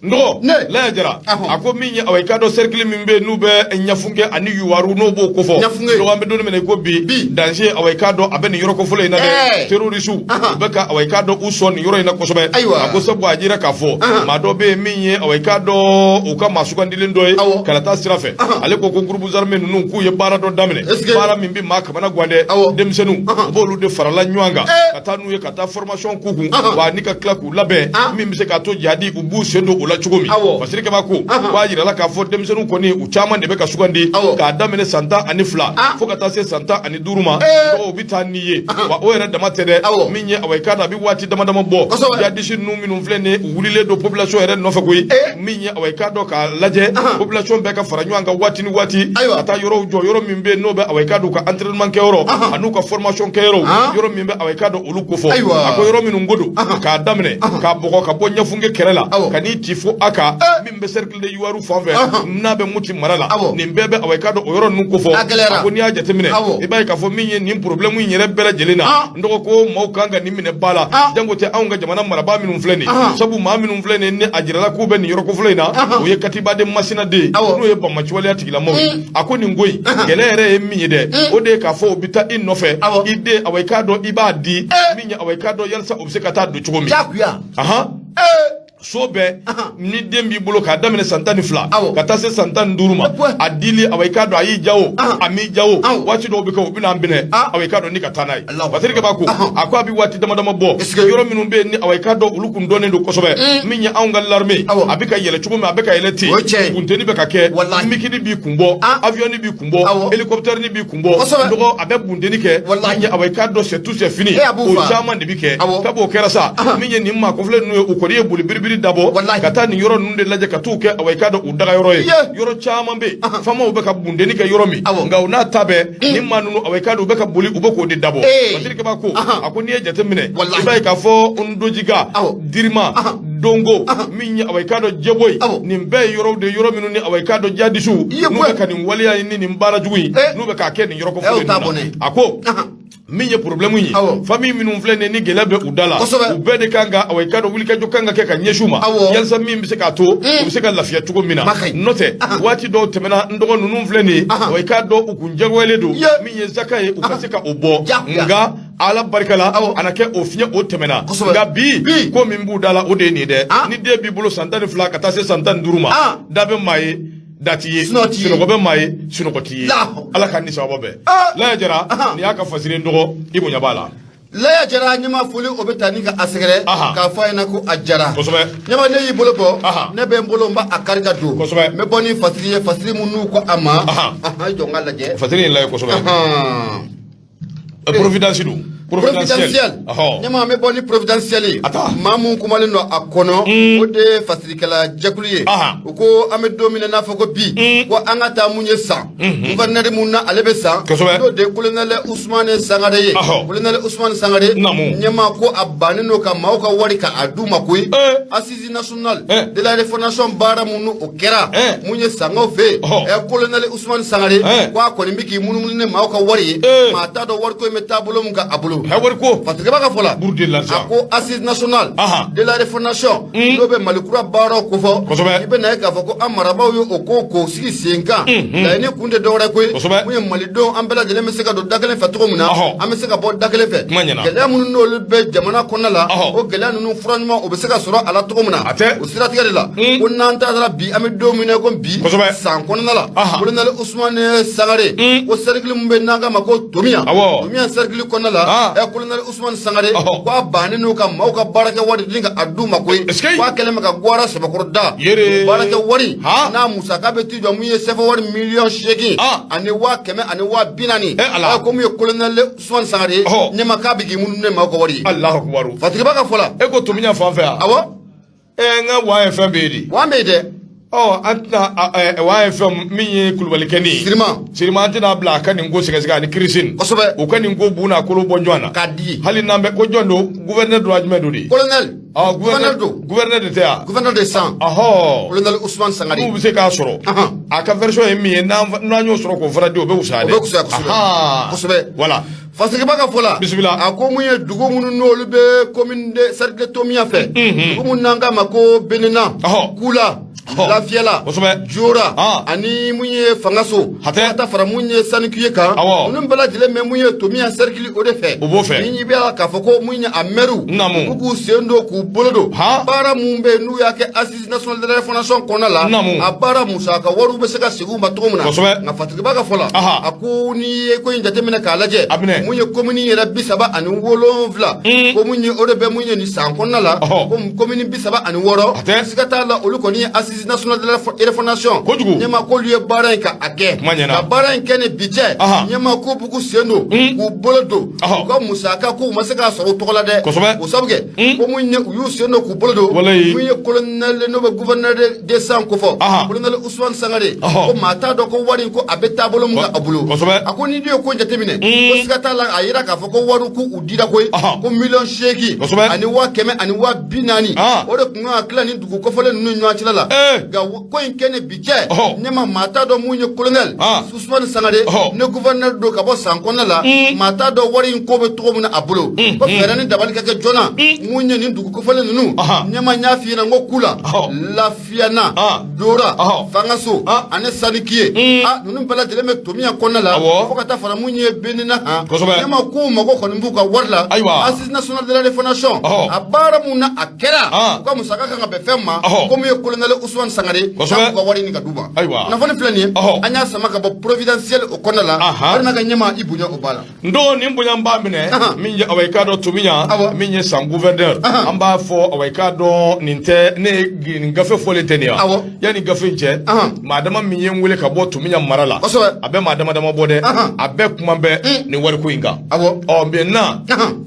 anw m'a fɔ nka gafe y'a fɔ an y'a ba ma yɛlɛma faamuya ka se ka sɔrɔ a la maintenant min ye portes bɛɛ dayɛlɛ don gouverneur n'a bɛ se ka ɲɛfɔli min kɛ ka maaw la faamuya a k'o ɲɛfɔ maaw ka se k'a faamuya wa FM bɛ Tomiya wa min ye Siriman bɛ yen kirisi Muguru bɛ yen an ka journalistes caman bɛ yen n'a ser'u ma ka kunnafoni d'u ma hali n'anw b'a ta direct la Bamakɔ yan ka ɲɛfɔli kɛ yengaw ka dɔn min bɛ sina u ka fumuya min bɛ sina parce que ɲugu bɛ ɲaga la wuli dɛ nin wari ninnu kuma cayalen don dɛ vraiment ala ka ni sababa bɛɛ n dɔgɔ hali bi an bɛ taa n'an bɛ taa an bɛ se nin fiɲɛ bɔra min fiɲɛ duman n dɔgɔ min ye awɔ i k'a dɔn maa caman bɛ panga purti la mali tɔgɔ de b'u da olu ye fasoden ɲuman ye Hashimi an b'i ladi Hashimi an b'i bilasira fiɲɛ tigɛra maliyɛnw la wari tɛ sɔrɔla yan fɛ a donna ta a bɔra ta n'i kun ye seko ye min ye awɔ i k'a dɔn fɛn min bɛ wele ko embargo o tile dama dama maliyɛn bɛɛ ka sin ka kɛ ten c'est tout c'est fini nka ala barika la ni ala bɛ min na o ti tiɲɛ dɔgɔ min ye awɔ i k'a dɔn CEDEAO olu ka ɲanginiw bɛɛ lajɛlen bɛ anw kan hali bi nka min ye BCEAO ye BCEAO u ye wari dɔ jigin an ka bankiw la tuguni dɛ u y'a jigin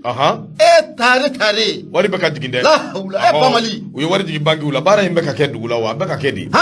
nin tɛ fɔ baara bɛ ka kɛ u tɛ nin fɔ abada n dɔgɔ ne b'a ɲɛfɔ min ye awɔ i k'a dɔn jaabi minnu bɔra opération d'injection de liquidité de la Banque centrale des États de l'Afrique de l'Ouest BCEAO ale bɛ wuli ka jɔ min kɛ ka wari suuru min ye awɔ i k'a dɔn a ka bankiw kɔnɔna na nin dɔgɔkun in kɔnɔna na min ye banque minnu bɛ yen n'o bɛ Mali bankiw kofɔ u ye wari sɔrɔ koyi sabu wari hali n'a bɛɛ ma dafa n dɔgɔ min ye miliyari 300 ani miliyari 12 Mali bankiw awɔ i k'a dɔn o kɔni suurula u kɔnɔ parce que ko a ko min ye kalo 2 ninnu wulila ka ɲangini ta ka se anw sɛgɛrɛ CEDEAO ani UEMOA u y'a bere da anw kun hali an ka sɔrɔdaw ni awɔ i k'a dɔn bankiw an ka wari minnu bɛ yen u y'u sen da a bɛɛ lajɛlen kan nka nin waati laban ninnu kɔnɔna na wari kɔni a bɛ ka ɲini wa ala barika la min ye awɔ i k'a dɔn u b'a suuru la anw ka jiginɛ kɔrɔ koyi dɔgɔ de kama miliyari 300 ani miliyari 12 sabu anw kun ye min ɲini o de ye miliyari 300 ani miliyari 66 ye nka an ye 300 ani 12 o suuru la anw ka bankiw kɔnɔ o b'a jira k'a fɔ tɔkajɛ ye min ye o ye miliyari 50 ani miliyari 4 ye parce que b'a ko a ko de siratigɛ la n'i ye jateminɛ kɛ i b'a ye k'a fɔ min ye miliyari min kun ɲininen don banki 90 ani banki 1 UEMOA tɔgɔ la bankiw miliyari 7,000 ani miliyari 900 ani 50 ani 65 o de kun laɲininen don nka ala barika la Mali ye miliyari 700 ani 10 ani 2 an y'o sɔrɔ o wari la parce que b'a ko a ko min ye dɔgɔkun tɛmɛnenw fana na an kun ye laɲiniw kɛ koyi miliyari 700 ani miliyari 50 an kun y'o laɲini nka miliyari 700 ani miliyari 2 n dɔgɔ o suurula anw ka bankiw la hali ni tɔ k'a jɛ dɔ b'a la an bɛ se ka min fɔ bi min ye gɛrɛntɛ min bɛ anw da la n dɔgɔ a bɛ ka fɔ ni dɔɔni dɔɔni wa ni ala barika la a bɛ ban pewu muɲu ani sabali kɛ n yɛrɛ ye so yɛrɛ ye a banna n dɔgɔ sɛgɛn ku n dɔgɔ n'a fɔra i bɛ sa minnu bɔr'i la olu ka lafiya n'i y'a ye anw bɛ kule ni Sunjataw ni a tɔw ye olu sɔnna o de ma dɛ n'o tɛ ɲanguma tun b'a sɔrɔ tulo bilen ka juru b'an bɛɛ la kelen kelen ko b'an sen n'a ban tɛgɛw la an bɛ ka taa mais olu jɛra ni saya ye anw ka lafiya anw ko k'anw bɛ boli fusaya ni saya ye o de kɛra Maliko ye bi dɛ birikisi ala k'a ni sababa bɛɛ fasiri filɛ nin ye l'indépendant u ka fasiri don dɔgɔ i bonya b'a la o tuma n'i ka wari bɛ banki la taa ayi tɛ n bolo a banna a bɛ minnu bolo olu bɛ ne kibara duman ye yan de ye kibara duman don dɛ kosɛbɛ indépendant ne b'ale sama ka gɛrɛ na ne m'a kɔnɔ ni yigi bɛ jugu a b'a fan ci taw siga t'a la a maa mun kuma do o de Sori Ibrahima Kulubali Sori ko di a ko mun ye Magasuba n'a ko fɔra a bɛ Mohamed Magasuba a b'o kofɔ Magasuba kɛ Magasuba mun ye Magasuba ɲɛmaa i bɛ na ye k'a fɔ ko a kun ye ko in bɛɛ lajɛlen ka a ɲaami koyi Magasuba jumɛn Magasuba kelen kɛ FIFA président FIFA wa n'a ye n sɔrɔ o ye mɔri baara ye dɛ ayi ne hakili la n ko FIFA président de don parce que a bɛ kuma cogo min hali FIFA président ti kuma ta kuma y'a dun de a kuma ma dun dɛ a furadama bi ta la hawla ne yɛrɛ kun ko baba adama n tugura a nɔfɛ n k'an ka cɛ in to yen cɛ in yɛrɛ man ka to yen bilen a kɔni kuma faratilen kura da kɔnɔ dɛ faratilen yɛrɛ tɛ mais ne ti misali Mali yɛrɛ n bɛna fɔ yɛrɛ n ko n'a ka d'an kana qualifier yɛrɛ k'u ɲɛ bɔ n da mais ko dɔw bɛ yen maa ka jɛ ni fɛn dɔw ye quoi n'i ye min kɛ hali ne kun tɛ yen denmisɛnnin ninnu bɛ taa ni ala cɛ wallahi an ka nin génération depuis ala ye Mali da nombre de joueurs ni maa minnu bɛ anw bolo jamana kɔ kan bi an m'a sɔrɔ au contraire i yɛrɛ y'a tiɲɛ a y'a kuma ko ɲaami denmisɛnnin coupe d'Afrique la i taara dɔrɔn i nana hali bi bɛ kuma caman e kan k'i da de ka coupe du monde préparer an ka solution ɲini a la e bɛ kelen b'a ko ntɛni pɛnkɛ i tɛ yɛrɛ bi tulu kalama na bisimila a binna tulu kalama na a banna a binna la a banna Fatigiba ka fɔ la a ko mun ye fɛnma futi ye olu kɔni ye kangarida kɛ ni ka ɲɛsin Mohamed Magasuba ma kɔrɔfɔ mun bɛ n'a y'a ta nin waati laban in na RFI sanfɛ ni ye kamalidenw kɔni k'u sɛgɛrɛ a kɛra dɛ fɛnma futa ale ye kangarida kɛ ni ka ɲɛsin mun ye Mohamed Magasuba ma dɔ kɛra kangarida in na sa fɛn mun n'o fana ye manifin kamana gan mun ye Mohamed Magasuba a yɛrɛ furumuso fɛnɛ o ye kangarida fɛnɛ kɛ ka ɲɛsin mun ye malidenw ma kɛ cɛ la hawla kuma nin mɛn dɛ a furumuso kuma dɔ dɛ a ka gafu jama a ka gafu kuma dɔ dɛ subhanallah gafu y'a bɛɛ ɲaami k'i yɛrɛ sɔrɔ sa o o kumana a kana kɛ dɛ kumana vraiment c'est grave a furumuso fana a kumara furumuso kumara o kɛra dɛ ni ne kɔni bon vraiment ni ye Magasuba fana ja fana ka kuma i b'a sɔrɔ a ka juru bɛ fédération maaw la o mɔgɔ t'a dɔn n'a ka juru t'u la ye ayiwa ala ka juru b'aw la aw t'a ka juru sara a k'a yɛrɛ bɔ bolo la a k'a yɛrɛ bɔ bolo la dɛ parce que nin ko in kɔni fana Magasuba k'a fɔ e tiɲɛ nka furumuso fana e k'a lakali n k'a mɛn sa furumuso ye min fɔ a fɔ n ye bisimila mun ye sɔri Ibrahima Kulubali a ko mun ye Mohamed Magasuba hali bi mun y'a ka kɔrɔfɔ k'o bɛ senna koyi a ma dogo maa si la a ka taa fɔlɔ i ka cɛ ko franchement j'étais pour lui mais il est trop arrogant wallahi il m'a déçu kuma in bɛ ten o ne tugura e nɔfɛ ten Fasirike b'a ka fɔ la mun ye sɔri Ibrahima Kulubali a ko duwakun laban in na i bɛna ye k'a fɔ ko mun ye Mohamed Magasuba a ye kɔrɔfɔ faratilen caman de fɔ FIFA président mun ye RFI o sanfɛla la a y'a yira k'a fɔ ko mun ye ale maa minnu bɛ k'ale jalaki nin waati in na kafu président ko u caman bɛ yen kosɛbɛ k'u ye ɲɛngo de wa u caman bɛ yen k'u ye ɛgirilen don maa minnu n'u dusukun k'u sɛbɛkɔrɔ tɔɔrɔlen don ko olu de bɛ ka jalaki ta ni k'ale Magasuba k'o sɛgɛrɛ a y'o kɛ o Mbote y'o fɔ Mbote y'o fɔ dɛ Mbote wala a kɛra baara ye Fasirike b'a ka fɔ la a ko mun ye fédération malienne de football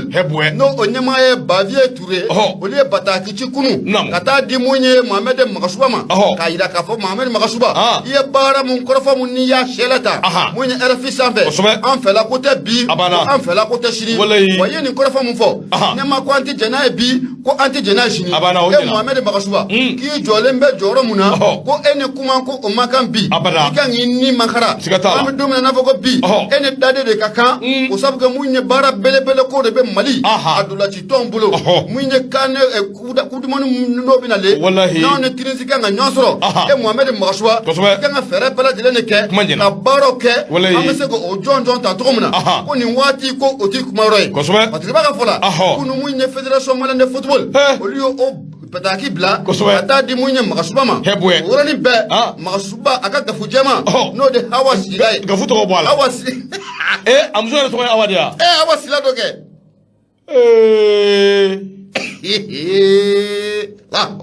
tɔgɔ wɛrɛ fɔ a ma a fɔ dɔrɔn k'a muso kana tɔgɔ fɔ Awa Sila bɛ fɔ dɛ kana Awa tɔgɔw fɔ Awa tɔgɔw tɛ sɔn o ma koyi ayi Awa Sila ye mun fɔ Fasirike b'a ka fɔ la a ko o yɔrɔnin bɛɛ i bɛ na ye k'a fɔ ko mun ye Awa Sila a ka mun ye page Facebook mun bɛ yen a kɔni ye a cari o sanfɛ k'a yira k'a fɔ ko mun ye cɛ ko cɛ ka kɛ cɛ de ye Gafure ko ten a ni cɛ Guinée a furumuso a furumuso ko ten a y'o fɔ jɔn ma ayiwa a y'a fɔ maa min ma a kuma a ye suguba yɔrɔ ɲini an bɛ taa tafe ɲini un homme doit être un homme ko Magasuba kelen de y'o baliku ye anw bɛ taa tafe ɲini Gafure wala nin kan ka bɔ yen da Gafure Sila ko ten dɛ a ko un homme doit être un homme subahanallahi hali bi Gafure kumana dɛ a ko di Gafure ko a ko kun jumɛn nin na u b'u munumunu ko kunda la ko n'i ye cɛ ye i k'i jɔ jɔyɔrɔ la a banna ko nin ye pupa nin ye anw de ye pupa ye anw de ye pupakɛlaw ye wa n'a kɛra ni fédération maaw don o fédération ye anw de ye o et puis a ye min fɔ a ko maliyɛnw de ne yɛrɛ y'a lamɛn o a ko maliyɛn dɔw a ye maliyɛnw de ciblé kosɛbɛ hali maliyɛn dɔw man ka bɔ ale da ayi a man ka bɔ kuma min a y'a dɔn ko kuma y'ale minɛ ko bɛɛ tɛ awɔ ko bɛɛ tɛ bisimila Fasirike b'a ka fɔ la a ko ɲininkali de bɛ kɛ sisan mun de bɛ mun ye fédération malienne de football u ni Magasuba ni ɲɔgɔn cɛla la ko waati sera ko o ka ɲɛfɔ malidenw ɲɛna ko n'o tɛ ko nin ye fɛn ye ne ma ko a tɛ se ka faamuya cogo si la ka fɛn min kɔni jɛlen don ko mun ye Magasuba yɛrɛ a bɛ na mun ye conférence de presse kɛ sɔgɔmada in na nɛgɛ ɲɛ 10 wagati a bɛ na équipe in bila wa walima a bɛ na yafa deli de kɛ ka ɲɛsin maa o ma wa bi kɔni n'Ala sɔnna ma nɛgɛ ɲɛ 10 wagati k'a kɛlen bɛ ka conférence de presse k'o boloda walayi n'i ye ne kɔni kɛ fédération yɛrɛ conférence de presse kɛnɛ yɛrɛ kan n bɛ taa ka papier d'a ma démission n bɛ taa a gɛnna démission yɛrɛ tɛ k'i gɛn parce que nin dɔw bɛ contrat cassé o a b'a cassé awɔ liberté d'expression ni fɛn dɔw cɛ mais fɛn o fɛn bɛ jouer équipe morale kan fɛn o fɛn bɛ jouer population morale kan an bɛ moment min na bi nin tɛ nin kuma ninnu fɔ waati ye Magasuba bolo ala k'an kisi k'an tanga e fa ba ko ni ya me ko an wite de final ko kuma fo ko c'est parce que kan sira ne ni ala cha hali ni tara nyari la be an bita wite de final ka sura yere ma fere an tara fo fena ali ni tra soti ba ka ti dai bi ameta ni demisenu ka inde koyi an ga demisenu be yoro mina bi ni te sama sura ku di monta koyi na fe de an sigi ko ti fo kay ku bu mine ka mununu ka ke wala kay ku bu mine ka ke egri social yoro yi faut ire ça c'est quoi ça ami ko ti demisenu minun be déjà qui touchent des millions et il faut le respecter ndo ni bi se ballon d'or bi bunya de koyi ibe bunya Cristiano Ronaldo flene aka dugula buya ne do de faut bi ko so Messi la même chose Mbappé tani abise ballon d'or na bi abuya ne do ko so demisɛnw n'u bɛ balo kuru k'a fɔ n'u ni bonya ka kan sa min fana ye min o ko ye e kɛmɛ k'i siri joueur dɔw la maa yɛrɛ t'a dɔn min b'o i n'olu cɛ walahi k'i siri olu la ten kɛlɛ Mali joueur ɲuman caman bɛ yen u bɛɛ bannen don ka na ala nin ye sababu a bɛɛ y'ale i bɛ tila ka taa n dɔgɔya a muso tɛ gafu jɛman ye dɛ a muso ye Awa de gafu jɛman tɛ Awa ni gafu bɛɛ ma ayi jɛman tɛ Awa de don voilà Awa tɔgɔ ma bɔ Awa tɔgɔ la a bɔra la Awa tɔgɔ bɔra Awa la voilà ne wani waati na foli an ba ta ni ka bɛɛ lajɛlen k'u sɛgɛrɛ waati kɔni a kɔni bɛ ka taa an ka taa nin ko in kɔni ayi Magasuba ta mais ɲama fɛn min kɔni bɛ n'an m'o fɔ mun na fɛn dɔw bɛ Magasuba ni fédération an bɛ mun fɔ an lakanabaaw an ka marabaaw ɲɛna Toure ka a fɔ an ye Bavier min bɛ ni Magasuba cɛ a fɔ an ye fɛn mun fana bɛ n'an m'o suda fɔlɔ an ka lakanabaaw la an marabaaw la anw ni tourisme bɛna dolaci min kɛ an fɛ yan k'u jija kosɛbɛ u ka sécurité renforcer ndo kuma ɲɛna sécurité ka renforcer ndo an bɛ taa télé la min ye Awa ka dɔ fasiri kunjɛ la n'o tɛ fasiriw ka ca bi kosɛbɛ mais an b'a kunjɛ télé la min ye Awa ka dɔ so minnu bɛ yen n'o ye bâtiment ye minnu ni Awa ka dɔ u feerela feereko cɛjugu la o sɛbɛnden bi yan nka ni Ala sɔnna a ma an b'a walawala mɔɔw ye don n'a nataw la n'o tɛ ɲininkali de kɛn bɛ mun dun kelen na hali bi o enquêtes falen don baaraw tɛ ka daminɛ mun bɛ yen Awa ka dɔ o ka ɲɛfɔ an ye an ka se k'a faamuya n'o bɔlen min ye Awa ka dɔ tarata do tɛmɛnen Kolokani lycée privé Échéance Sangare min bɛ Kolokani i ka dɔn k'a fɔ ko remise d'attestation de kɛra min ye Awa ka dɔ premier trimestre min ye san 2021-2022 a ko Kamisa Jara ale kɔni kɛra premier de 16,62 de moyenne deuxième place o dira Tɛnɛma Tɛnɛ Traoré ale fana ye 15,56 a y'o sɔrɔ Bɛnba Kulubali o kɛra troisième ye a ye 15,2 a y'o sɔrɔ ale bɛ TLL la min ye Awa ka dɔ cérémonie o bɛɛ kɛra président min bɛ a ɲɛmaya tun bɛ maa min bolo o ye sous-préfet central Simon Kɔnɛ ale kɛrɛfɛ min ye Mamadou Arafel Jara tun bɛ yen min ye maire ka représentant Numukɛ Sisoko ale fana tun bɛ DCAP tɔgɔ la Ablaye Keyita ale fana tun bɛ yen a promoteur lycée in tɔgɔ la min ye école karamɔgɔw caman tun bɛ yen ani parents d'élèves élèves ni maa wɛrɛw a bɛɛ lajɛlen yɛrɛ kɛnɛ in kɔnɔna na yɛrɛsa ko in ka se ka kɛ u yɛrɛ ɲɛna an ka Awa ka dɔ radio min bɛ Kolokani n'o ye Honoré Jara ka yɔrɔ ye Awa ka dɔn an b'u fo k'u waleɲuman dɔn k'u ni cɛsiri k'u ni wuli ka jɔ nin ko nin n'a bɛ kɛ waati dɔw a b'an yɛrɛ fana diya don an yɛrɛ la an k'a fɔ o ye nisɔndiya ye kosɛbɛ Honoré bɛ fɔ parce que radio partenaire ninnu caman na ale motivelen don kosɛbɛ nin ko ninnu na ka an nabɔ kunnafoni caman kala an ka o yɔrɔ ninnu kunnafoniw parce que radio partenariat fana diya ye nin ye hali n'a ma fɔ a donni bɛɛ la a bɔ bɛ k'a kalama a kɛra cogo min na a n'a fɔ kɔni siga t'a la